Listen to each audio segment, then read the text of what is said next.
have Isaiah Braun and Vic Law. Let Coach start with an opening statement. They'll take questions. If you have a question, please raise your hand. We have microphone holders on both sides of the room. Tough loss for us. I thought Maryland played really well tonight. Thought Trimble was fantastic. It's as good as I've seen him play. And he's played a lot of good games, so that's saying something. But, we just could never really get anything going. I thought we had open shots early that we missed. Maybe I'm not sure what it was, but I just thought we were a step slow to everything tonight. I thought they were a little bit quicker. Their movement, the way they were cutting, their defense. I just thought they outplayed us tonight. It was they're really good, and they beat us, and they deserve to win. And we just have to regroup now and get ready for Saturday. Chris, this game, the game you guys played against Purdue, I mean, how much of it has been Scotty not being there, or you guys just maybe not playing like you've played in some other games? Well, I mean, it's no excuses, but, I mean, he averages 16 points a game. So it's when you're playing really potent offensive teams, we've had to win with our defense without him.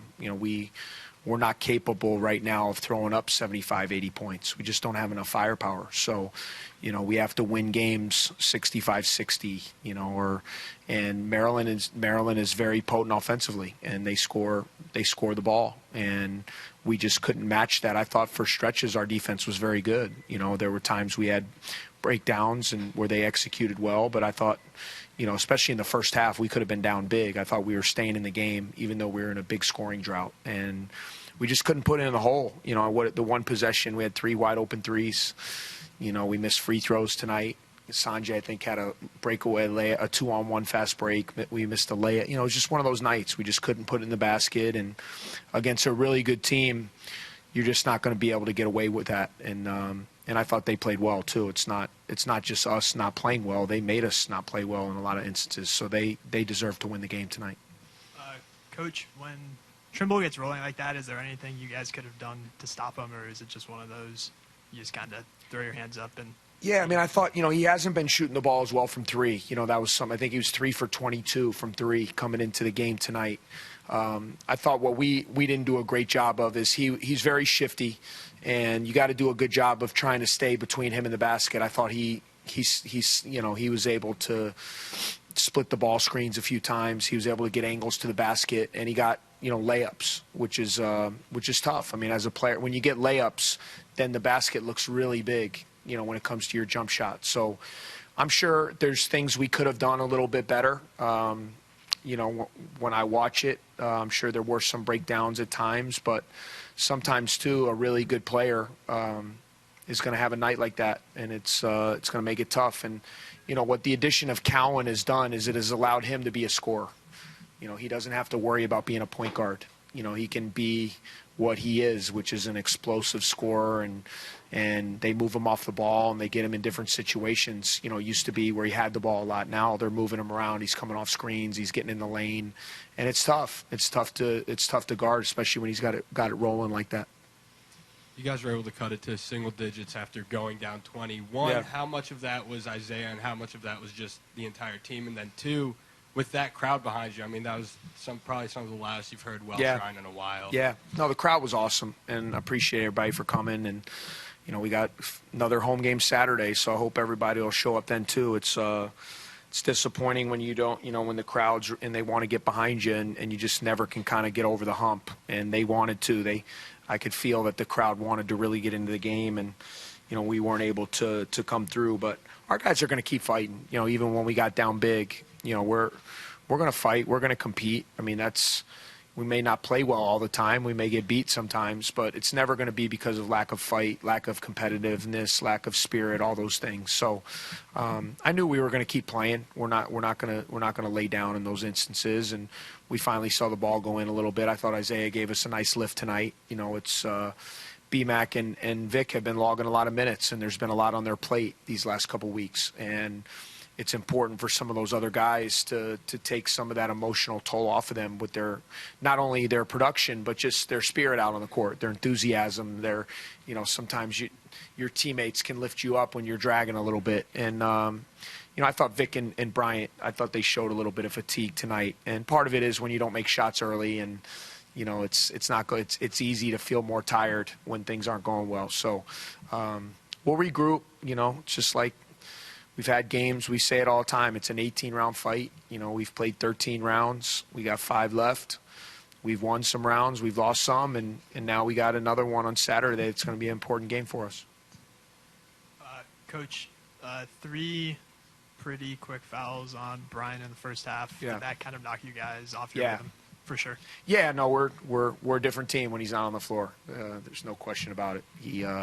He's the guy who makes us go, and for the most part, he hasn't been a foul-prone guy. He really rarely is in foul trouble. So, he got one quickly on a drive with Cowan, and then I thought his second one was a silly foul. He had missed a shot and tried to chase it down and collided with one of their guys, and then he got a tough one, on the third one where there was some hand jostling, and they did a good job of kind of selling a call, and he got an offensive foul on. So it was hard in the first half. He could never really get into a rhythm, and we had to play with lineups we don't play with very often. So it was tough for him and for us. So, it was a factor, and hopefully we can not have him have 3 fouls in the first half on Saturday.